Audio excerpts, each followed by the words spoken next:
Hello, everyone. Welcome back to another episode of TIDES. I'm your host, Shveta Malhan, managing partner and co-founder of Yenza 3, where we guide HR and business leaders through AI-driven transformation so that they can adapt, adopt, and thrive.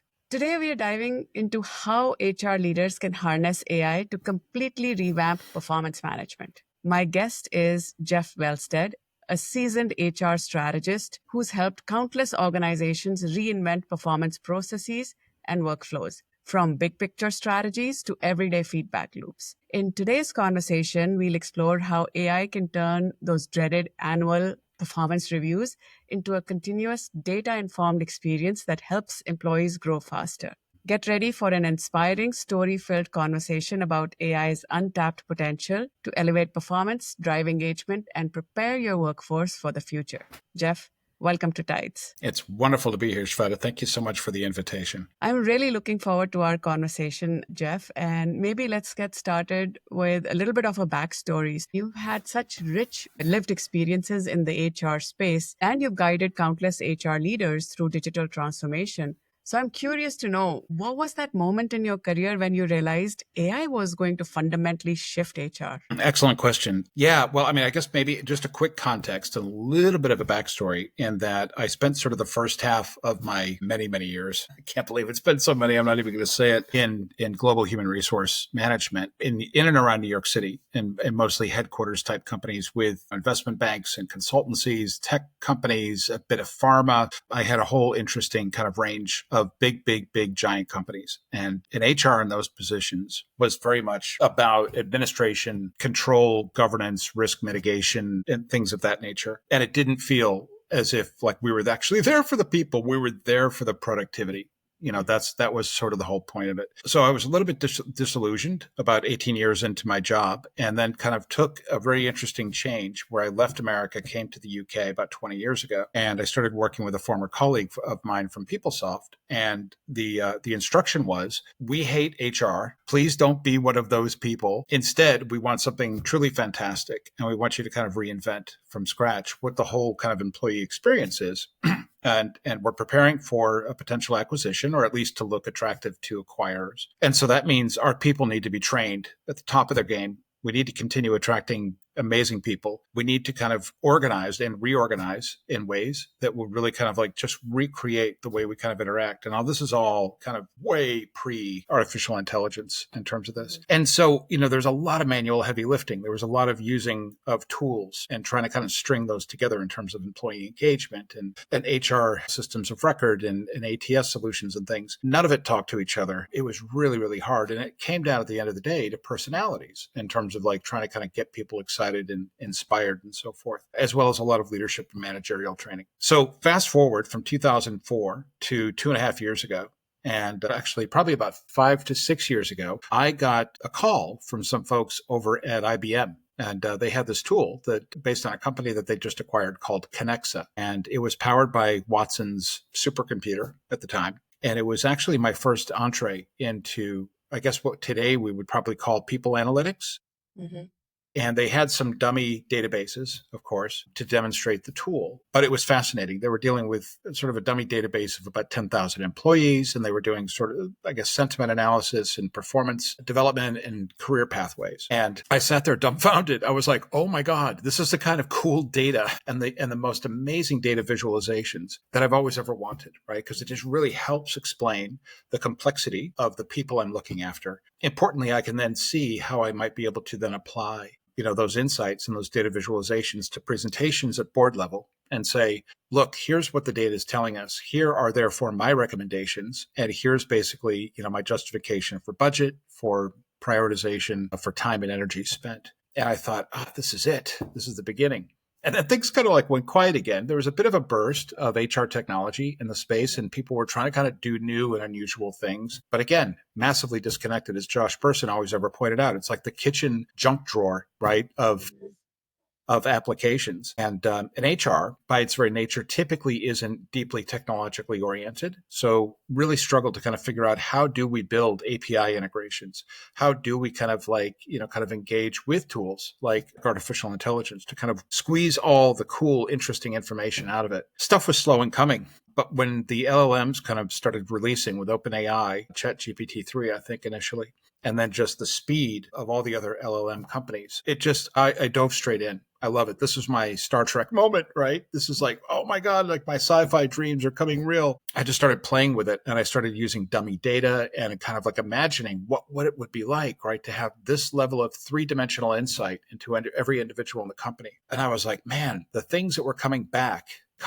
out of these LLMs, which arguably are probability machines, were truly insightful. And I was very, very impressed. And I knew it still had work to go, and in terms of maturing the models and reducing hallucinations and all that kind of stuff. But man, fast forward to today, and that stuff is getting cleaned up. It is working like a charm and is now being deeply embedded in all sorts of different HR technologies. So there is a massively interesting future coming at us, and I am just swimming in it. I'm loving it. It definitely is really exciting times. I do want to get your point of view on a comment that you made about the perception HR had back in the day with the people in the business. Do you think that perception, one, has changed? And two, if that perception hasn't fully changed, what are the impacts of that perception on HR, especially given the impact of AI, not just on HR, but broadly on the organization? Yeah, super question. And it's a loaded question as well, because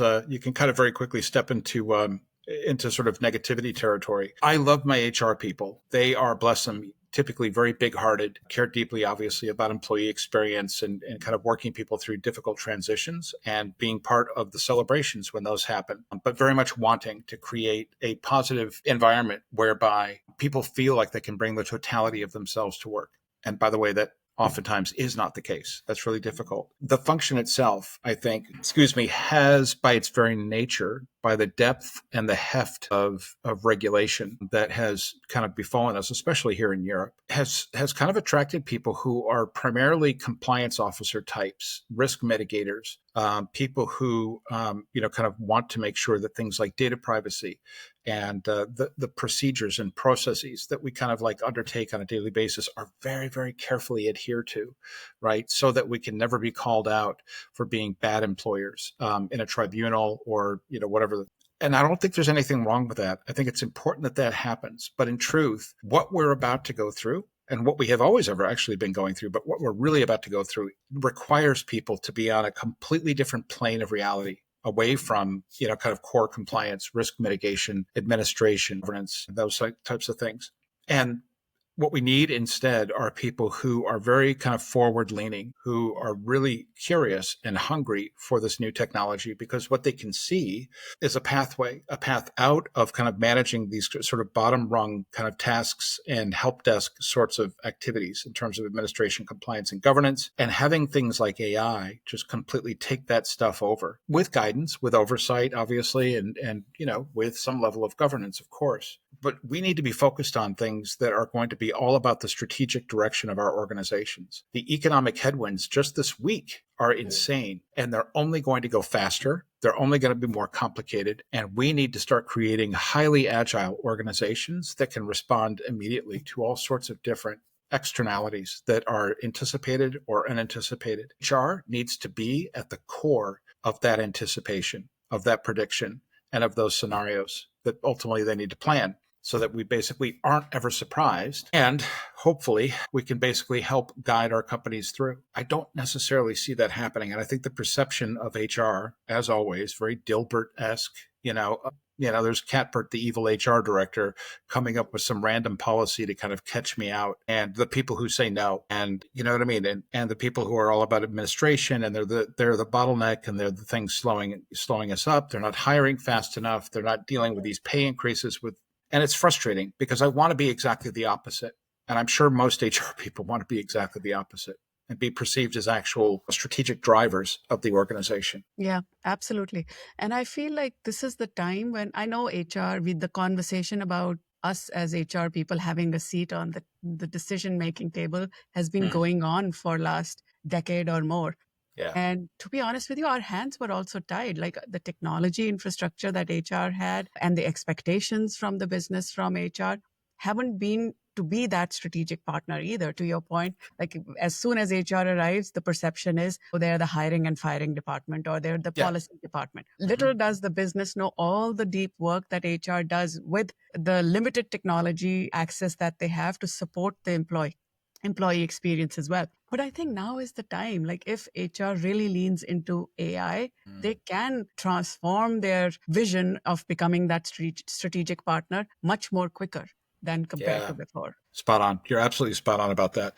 Look, I mean, a lot of people like, Jensen Huang of NVIDIA and Satya Nadella from Microsoft and so forth. I mean, these are all people who talk now about the fact that this is the first time ever that complex technology has been fully democratized by the use of natural language processing. We've never had a system before where you could just tell it, look, here's what I'm trying to do. Can you help me? And the system says, yeah, sure. Here's some ideas. Okay, maybe not that, but how about this and that and that? Yeah, sure. We'll go do it. And you're having a conversation with arguably some of the most incredible technology on the planet, and it's helping you ideate, create, build, reconstruct, whatever the case, at speeds that are just unheard of. There is no excuse basically to back away from this stuff. This stuff has never been easier. It's never been more powerful.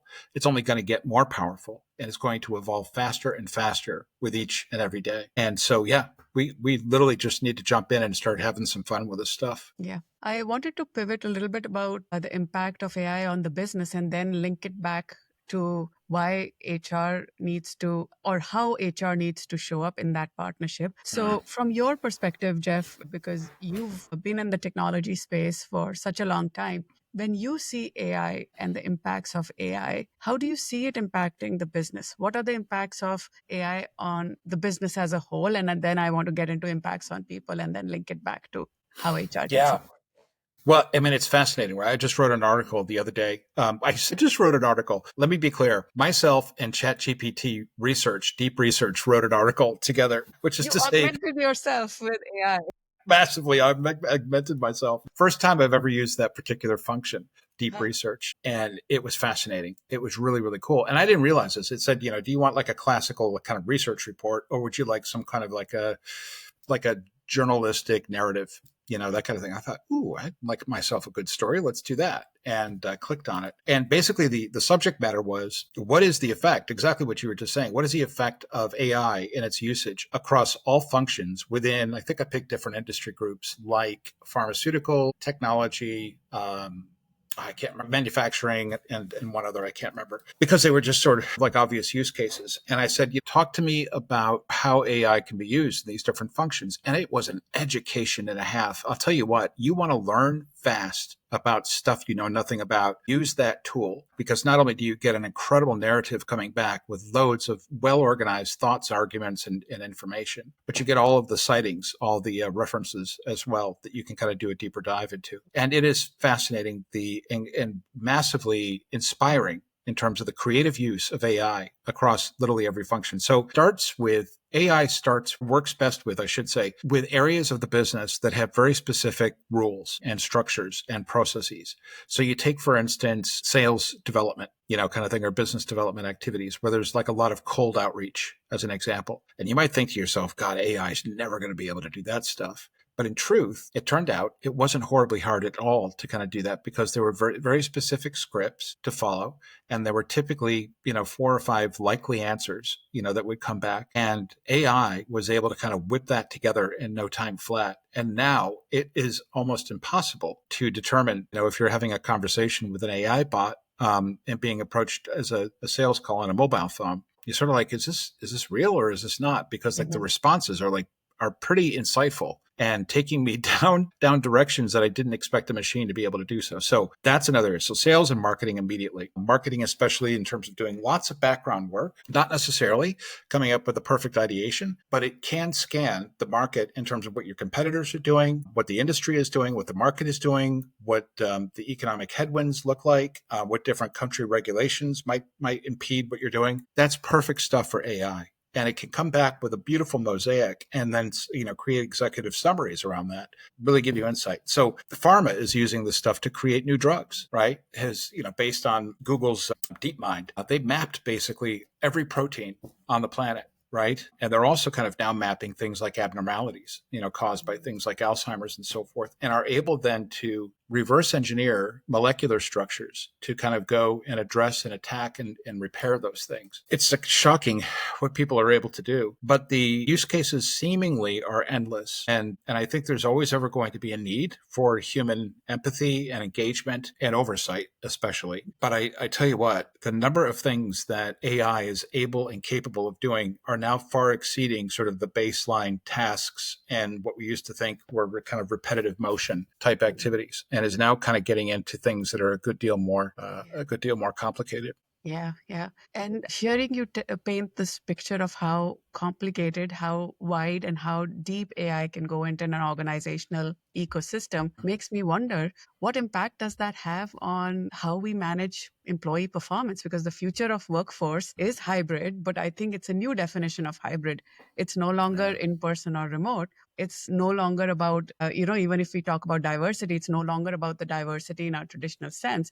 I think the future of workforce is going to be humans, machines, and machines in different flavors, like machines as robots or machines as AI agents or autonomous decision-making systems. So we're all like working together in a way that we've not seen or experienced before. This AI integration into organization is not like introducing an ERP system, right? It's not like Right. I used to write handwritten mail. Now I'm using email. The learning curve there was much smaller because you're still doing the same activity. You just changed the medium. Yeah, correct. But AI fundamentally changes how we operate, what work we do, and even how organizations are structured. If we look at Instagram, and this was pre-Gen AI era, Instagram was like, what, 30 people sold off for $1 billion? Small group, yeah. What's stopping future organizations to be shorter, flatter, more nimble, and generating tremendous amount of value, because now it has the power of AI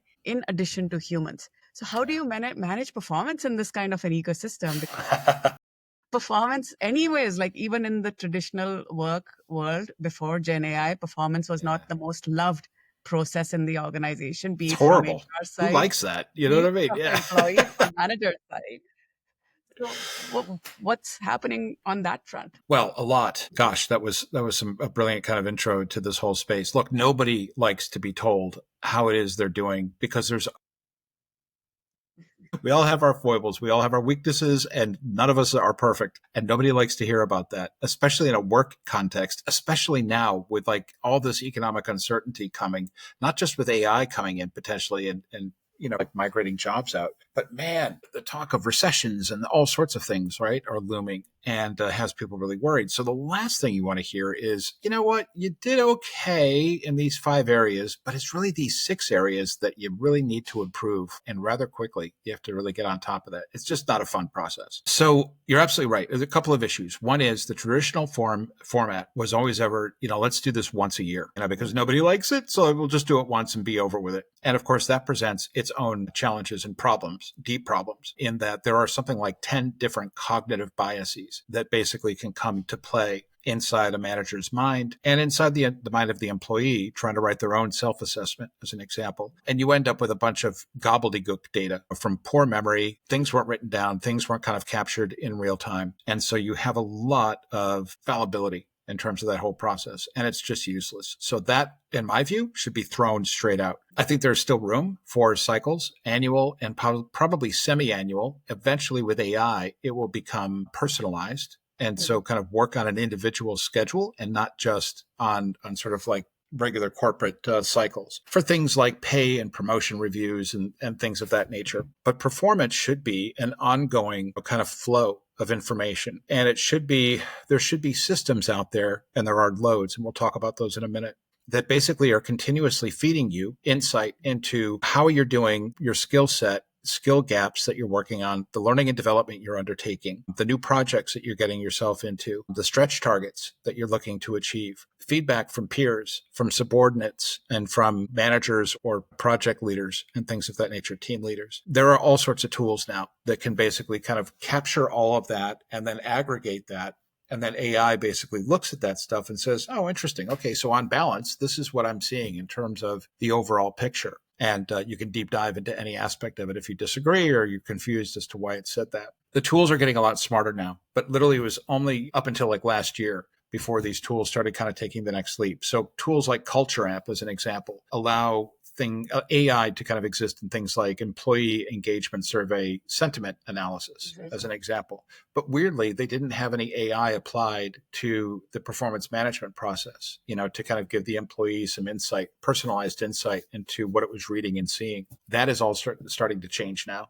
And there are a slew, and I've got like a list of 10 that we can talk about, but there are a slew of companies and vendors basically that say they want to kind of live in the flow of work day in and day out and kind of create platforms for people to, say positive things about contributions people made, about a smart comment that really kind of changed things in a particular meeting. Just a load of little kind of micro data points it's going to require a bit of a cultural change and some incentivizing to get people to continuously think, let me just stop for a second and do this. It's important. Yeah.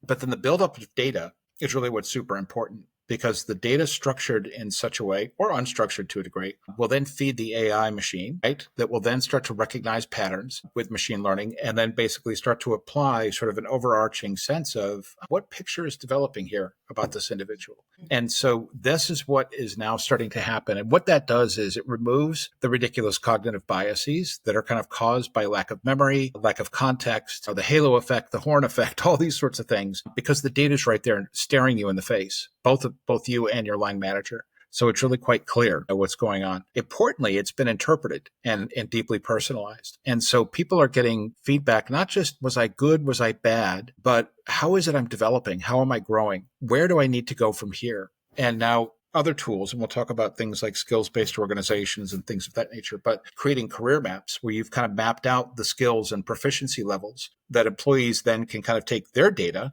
and kind of overlay like a spider graph and say, how is it I'm kind of matching up with my role? And importantly, how over time do I create this synergy and this connectivity so I have as much alignment as I possibly can do, and I'm hopefully then doing my job as well as I can. And then how do I search for other jobs in this way? AI can really kind of assist in all of that process too. So deep personalization, data gathering, constant data gathering on a regular basis, and probably just check-ins either once a month or once every 6 months, preferably once a month for like a half an hour, right? Because all the data should exist and you're living with it, right? Day in, day out. You're just double checking it maybe once a week just to see how things are going. That should be enough to get you going. Yeah. I love the data angle here, Jeff, because one of the issues with traditional performance also has been we haven't been able to link the employee data with the real outcomes, or what are they trying, what were the goals that they were trying to achieve, and how much of what they were supposed to achieve have they achieved. So it was always like most of the time between, HR in this traditional performance realm was, even if they wanted to be strategic, didn't have time and capacity because the admin to roll out a performance process took up most of their time. And then if you look at employees and managers, so if we look, I'm talking about the wide stakeholder pool for a performance experience. There's HR, there's the manager, and there's an employee. HR, no matter how good and intended they were struggling with time and capacity on their side. Employee and manager were always struggling with collecting the right information and preparing and planning for that conversation, to your point, which happened once a year. And just wrangling that data ate up most of the time for a 30-minute conversation or an hour-long conversation, which happened at the year end. So if we talk about data now, I would love to kind of explore with you, if we have to solve for all that didn't work in the past performance experience, what kind of data, one, can an organization think about connecting together, whether they buy a tool or whether they think about just like, let's talk about data. What data points matter to us as an organization that we need to connect, correlate, so we can amplify the performance and experience of our employees. I would love to have that exploratory conversation with you because you make some really important points. And I wanted our audience to understand the power of data behind that. And I'll give you a couple of examples. When we talk about personalized learning, there's tons of data about my footprint in an organization that can inform that. Now we have bot infrastructure in place. What role does bots play in this experience? So I just wanted to hear your point of view. Yeah, look, I mean, this is kind of getting to the essence of the era that is about to fall upon us, is falling upon us. It's actually happening. And it is this notion that we deal in a lot of complexity. And we're not horribly good at it. Nobody is. There are a couple of people walking the planet that can absorb a lot more than most of us, but that typically isn't sort of the common person. And the complexities get more compounded when you're dealing with your own job, your own responsibilities, your own circle of influence, and then circle of control, then circle of influence. That's about all of us have bandwidth for and energy for day in and day out. Right? In addition to our lives at home and things of that nature. But in truth, our businesses are complex monsters. I mean, they are just teeming with all sorts of data points, not to kind of get too metaphysical or too quantum in terms of this thinking. But you can imagine if you had the ability to kind of track all the different motions and movements and interplays, decisions made, workflows of any sort, and you basically were able to kind of see that stuff from a distance, kind of like one of those videos where you see Earth and it's like a little blue dot way over here. And you're looking from Jupiter and you can kind of see how small we are, but you get to see the totality of it. And I think that's what's really powerful and frankly is going to be needed now more than ever. So it's going to be essential that we figure out, with all of this activity happening and all this complexity occurring on a regular basis, how do we start tagging it? How do we start tracking it? How do we start measuring it? And how do we basically, once we have it tracked, tagged, and measured, how do we then start to absorb that data, hopefully good data, as in kind of cleaned and scraped from otherwise being difficult, partial, or poor data?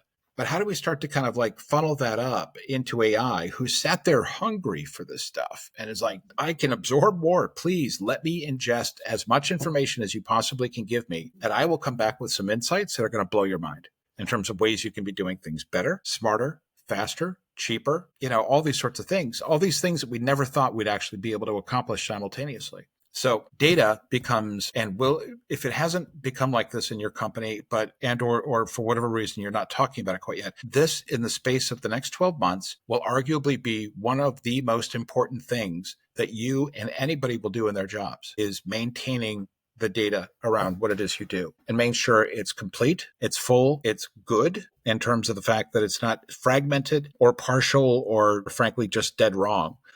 We will all be charged with kind of making sure data is essential, because what that then drives is layers of deep insight and really powerful, kind of predictive / scenario based capabilities that are highly accurate and will basically kind of just light up these dark rooms that we've been wandering through with our little torches, trying to kind of make sense of where we are and what we're doing. Yeah. Suddenly we have the opportunity to turn the light switch on and we can see the entire layout of everything. Yeah. And then that changes the way we then kind of look at our business, what we provide, our customers, our marketplaces, and things of that nature. How it just improves the experience overall for the different stakeholders. Like if data is powering the performance experience, what does it mean for me, whose performance is being evaluated, measured, and enabled in an organization? What does it mean for my manager or whoever is playing the manager role? And how does HR step up the game? Now that they've freed up their time and capacity, what do they spend their time? Like, how can they participate in the future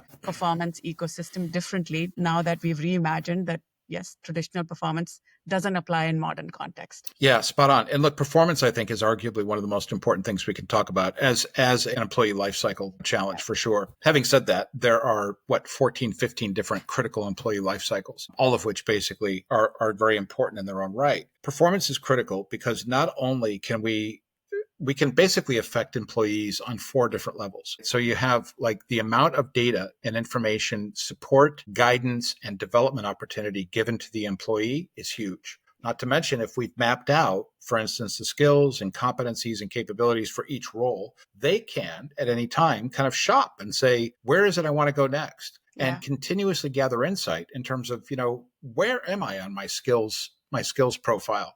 Where do I need help? And then have AI, for instance, directly link you to developmental opportunities, online training, new projects, all these other kinds of things. The next level up is line management, right? And they start to have a much better experience because now they don't have to worry about all of this stuff that is now being done for the employees. They can now be true coaches. They can be guiders. They can say, well, talk to me about what your ambitions are. Talk to me about what you have discovered in the flow of your skill building and this last couple of projects you were on. What kinds of things do you want to get involved with? That's a much nicer conversation than, have you filled out that form? Have you done this? Have you said this about this? And you know what I mean? Micromanaging your way through it. Yeah. The next level up is HR, right? So HR, one thing I forgot to mention at the line manager level, super important, which is I now have the access to scan the entire organization if I truly have a skills-based organization. And I can basically pull projects together that I never thought imaginable because I can see literally from a talent inventory perspective, I can see everybody who's got these critical skills to kind of come and help me. And I can see where the density of those skills are. And I can also see, what the liquidity of those skills are. Yeah. So if I have to kind of move people around and kind of shift people in and out of projects and so forth, I could do that at speed. Right, which is super helpful. HR is excited because they start getting then metadata, not just individual data. And the metadata starts giving them really deep, powerful dashboards on, what is the relative health of our organization? How are people growing? How are people learning? How are people contributing? How are people producing? And how are people feeling about this experience? And have that all in one, because AI could just wrap that whole thing up and create a complete narrative around that. Yeah. That is, heretofore impossible to kind of get that stuff. Leadership is the last group that really kind of gets excited about it because they can now, and HR can help them start making commercial decisions off the back of this data. It's shocking to me that people, employees, are in almost every case the most expensive item on the balance sheet. Yet it's the group that we know least about, right? Other than Fred does this job at this rate of pay, and this is the last time he got promoted, and here's who he reports to. Yeah. Susan does, explain. That tells you nothing. That's two-dimensional, useless information that doesn't connect with the bigger picture, and it doesn't give you context, and therefore you're unable to extrapolate thinking around this whole thing. This new data, as you connect to it, as a leader, when you're making decisions about, should we acquire a company? Should we merge with a company? Should we acquire, this critical talent capability externally and bring it in? Or is it going to be cheaper, faster, and better for us to upskill people based on their skill adjacency and get them tuned up and ready to rock and roll with these new product areas or whatever the challenge is in the space of 3 months, saving us millions in redundancy costs? Not to mention morale issues, not to mention the disruption to the business and the lack of institutional knowledge or the loss of institutional knowledge. That stuff costs companies billions, if not trillions, annually. And we're about to go into a period of deep reckoning, I think, and change like we've never gone through change, corporate change. We're going to need to act quickly, but with skill, with insight, with data. That's why this stuff is so important. And that's the power, basically, that AI, can have in situations like this. Yeah. Beautifully said, Jeff. Because the way I'm summarizing or understanding the picture that you painted is that every stakeholder, we can use that analogy of Moneyball card, Yeah, Moneyball, right? Yeah, sure. So every stakeholder has a card. If it's an employee, I have my Moneyball card around what are my current skills, what are the next skills I can acquire quickly, which projects should I jump on to acquire those skills, which assignments should I apply for. So it gives me power to make more choices as an employee in an organization. Indeed. For HR, like you said, the Moneyball card is they get the macro picture of what the talent landscape looks like. Skills data is one big data set that they have. They can even mine digital footprint of an employee, of course, taking care of privacy and ethics, everything. But now we can get into data elements like which teams are working beyond your 9 to 5 hours so that they can predict which teams will get burnt out, which employees will get burnt out, and proactively have mitigation strategies in place. Managers have Moneyball for their entire team. Like they have Yeah. data about skills, they have data about engagement, they have data about tenure of their employees. Leadership, again, has a macro picture. The point I'm trying to kind of double click that you beautifully made was that we have the power of data and insights to make much more impactful decisions. Gone Yes. are the days of looking at people as just a name in a spreadsheet. And when time comes to make choices and decisions, whether to move them out or move them in other parts of the business, it's either depending on who knows who in the organization, or Yeah. it's dependent on you're just a name on a spreadsheet and we'll make the choice. You know what? You nailed the point. This is what it's frustrated me so badly when it came to working in the first 18 years of my career was that everything that because there was no systems, because there was no personalization of data, because there was no deep dive into who are you relative to your career, to the company, to your job, to your accountabilities, to each other. We didn't have any of that stuff. And so Mm-hmm. what ends up happening is you devolve into tribalism. You Mm-hmm. devolve it to politics. To your Mm-hmm. point, it ends up like, you find yourself a corporate sponsor, Mm-hmm. somebody who's going to lift you up when things get tough and tight, when you make a mistake and Yeah. somebody wants your head for it. You know what I mean? There's got to be somebody to kind of watch your back. I mean, that's how kind of like ruthless and difficult and challenging it was. This Moneyball thing you talk about, super important. I don't know how savvy your audience is relative to that movie, but it is fascinating. Look it up, Moneyball. It's a true story. It has Brad Pitt in it and the other guy whose name I can never remember, the young comedian. Escaping me too right now. Yeah. Look it up. But it was a fascinating story in that, basically a new manager comes into the Oakland A's American baseball team and they're a mess, right? They're like literally at the bottom of the ladder and they're not talking to each other, not working with each other.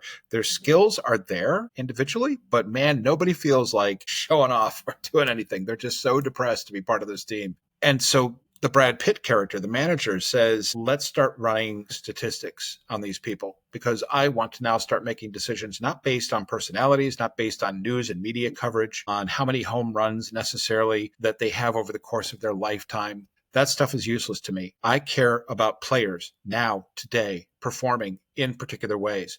And I want to create scorecards so Mm-hmm. I can say, I want to actually go after the statistically best people in these areas. And I want to match these strengths and capabilities all throughout my organization because different positions require different things. Everybody's got to be good at hitting, so let's get smart about how it is we do this. And he literally took that team from nothing and Mm-hmm. kind of elevated it right to the playoffs. I mean, literally just to the edge of becoming, a World Series participant. Yeah. And the world was shocked. It's like, how did you do this? And everybody's looking at the wrong metrics. They're looking at the personalities. They're looking at the buzz, the media, this, like all that kind of rubbish. Yeah. Those are false indicators of anything related to talent. The stuff that really matters are the stats on how is it you're doing? How do you feel you're doing? How informed and aware are you about this? And then is your manager engaged with this process of continuously growing and developing and learning? Yeah. That's the And this stuff that matters. Yeah.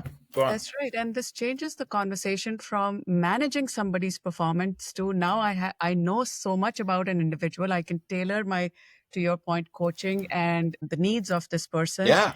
to enable their performance. So the entire energy is towards enabling versus managing and the forced ranking and all of those systems. It's Yeah. time for them to go and a new system to be reimagined, I would Totally say. agree. Yeah, you're spot on about that. I mean, because if you have that data on somebody, your job as a coach, is brilliant because now you have sort of like a complete portfolio as to who this person is, how do they come into the business, what was their sort of trajectory over the course of the time here, where do they struggle, where do they win, how is it we can basically kind of aim them toward and their strengths towards particular challenges and then start to stretch them a little bit into areas where they frankly suffer a little bit.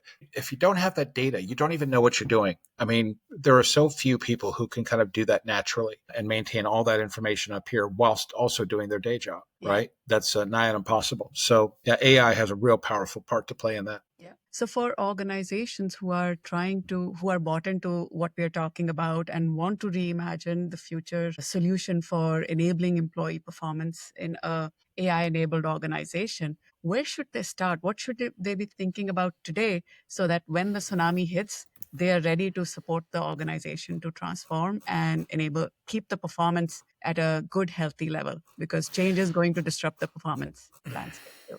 Spot on. You're absolutely right. I would start off with some, and I know that these things can be frustrating for people to listen to because it's sort of like, gosh, when are they going to get into actual solutions and solving things and so forth? This is where this starts. Here's practical advice from me in terms of this whole thing. You got to start with pretty clear objectives about what it is you're trying to fix, and also start with the business problems you're trying to solve for. If you can't attach your efforts, your budgets, your tools, to specific business problems that you can then kind of track and measure and then talk about hopefully continuous improvement on, you're going to really struggle, right? So don't get excited about the tech for tech's sake, and don't necessarily listen to the hype that the marketing and sales people basically wrap around that tech. Just think about, specifically, and spend time with each other talking through, and spend time with your business leaders talking through what pain are they feeling relative to their people, and how would they like to see that changed? And I think the other thing is that when you start to get into tool selection, there is a lot of faff, there's a lot of noise out there, and you're not getting a lot of sort of independent guidance about the direction these things are going. And so you're going to be sold all sorts, and you're going to end up probably making choices in terms of particular tools based on things like cost, right? And that's for HR people, that's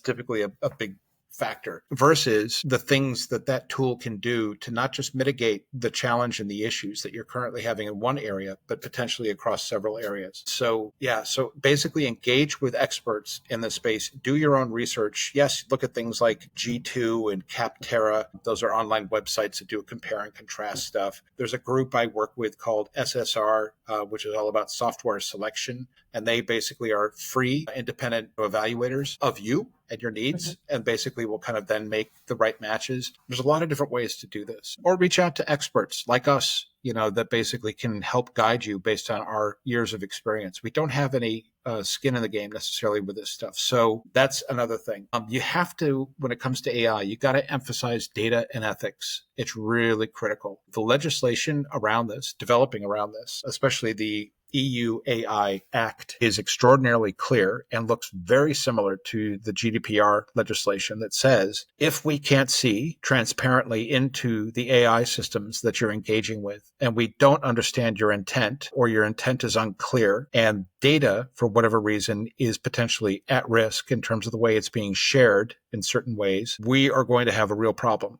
And that the fines can, I think, be up to 17% of total annual revenue for the company if for whatever reason they're found to be in breach, if you will, of the AI Act. So data privacy becomes critical. It's not just enough to have great, beautiful data. It needs to be well guarded, right, and encrypted and so forth. Transparency is critical in that you need to be able to see into the systems to understand what data you're extracting and how you're treating that data. So looking at data bias as an example, or output bias, is really important too. Good news is, by the way, there are some terrific tools for exactly this sort of thing out there that you can engage with. So that'll be a big help. And then you have to foster a culture of continuous learning. You really need to kind of push yourself, especially, and your people, into things like LinkedIn Learning. It's free with your, kind of subscription. Or maybe you have a learning management system library that you can kind of plug into. Loads of stuff that's constantly being shared on LinkedIn that are free from people like Google and Stanford and MIT. Please embrace it. And get involved. It's not boring technical stuff. It's actually quite fun to watch, and you can immediately apply it to these models. So that's all. And then the last thing I would say simply is begin small. Just kind of like keep it doable so you can measure every aspect of it, and then scale gradually once you actually start hitting success. Those would be sort of like my initial thoughts on that. Yeah. Such good pointers, Jeff. And I would also add that if you are an HR team hearing what you're sharing about things that an HR organization can start doing to be prepared, they might not have all the capabilities. Like if you're looking at, reimagining the future, this is where look at the business capabilities that you have outside of HR, build alliances and partnerships within your organization as well, because it's like a big, complicated problem that we are trying to solve for, and For no one everybody. has all the answers. Yeah. Absolutely. Yeah. This affects everybody, and this if there if there was ever an impetus for basically cross-functional collaboration and engagement, this is it, right? Because this will affect everybody, and it's brilliant to learn from each other in this context. So Yeah. yeah, definitely do I that. also feel like if you're sitting in HR reaching out to business or marketing teams saying that I need to get some help from your UX experts because we are trying Mm. to redesign a new system, that also helps solve for that legacy perception issue that HR is reaching out, or business should reach out to HR only when we have to make hiring, firing decisions. Yeah. HR proactively reaching out to the business for solving business related issues and problems also helps you reframe that perception differently. And to drive collaboration, right? Kind of be the source of these design sessions that pull people in cross-functionally across the company, and be the facilitator of that process to understand how the nuts and bolts of the organization work and how you basically can make them better, enhance them with AI, and what the implications of that process are going to look like. That's a fantastic role for HR to play. So, Jeff, this was such an awesome conversation. I know I can keep going on learning from you for another hour. But as we wrap up today, is there something that you would like to share that we didn't get a chance to get into? Yeah, look, just a couple of quick things I would mention. One is, if you don't already have a $20 or £20 a month subscription to ChatGPT via OpenAI or Claude Sonnet, right, from the folks over at Anthropic. Anthropic. I'm like, Anthropocene? No, that's not a thing. Or Perplexity is another one. Or Google Gemini, Yeah. oh my God, it's cheap as chips. And the stuff that you'll be able to, like, just even work on in your own personal lives are going to be mind bending. Importantly, you can ask it questions like, how do I write the best, most effective prompt?